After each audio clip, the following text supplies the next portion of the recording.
नमस्ते। श्री परमज्योति चमत्कार शुणा। मु तमिलनाडुर रामनाडार रेवती।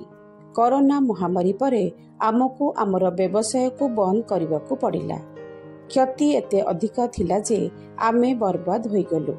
आमे सत्यलोक ठारे होमरे अंशग्रहण करी आमर प्रिय श्री परमज्योति निकटरे निजकु समर्पण करी प्रार्थना माध्यम आमर गुहारी जणाइलु। श्री परमज्योति दैविक आशीर्वाद द्वारा आमे आमर घर को लगी 2 महला विशिष्ट एक कोठा निर्माण करिबारे सक्षम हेलु। उभय प्रथम एवं द्वितीय महलारे 500 वर्गफुट एक व्यावसायिक कॉम्प्लेक्स बनाइलु, जार भड़ा हेउची मासकु 15,000 टंका। आमर पैतृक संपत्ति मध्यरु गोटिए जमी खाली पड़िथिला। एही जमी को लीज रे देबा पई आमे आशीर्वाद प्राप्त कलु, जेउथुरु आमको मासिक 20,000 टंका मिलुची। प्रार्थना अनुजाई आमर नियमित आय 35,000 टंका हैला।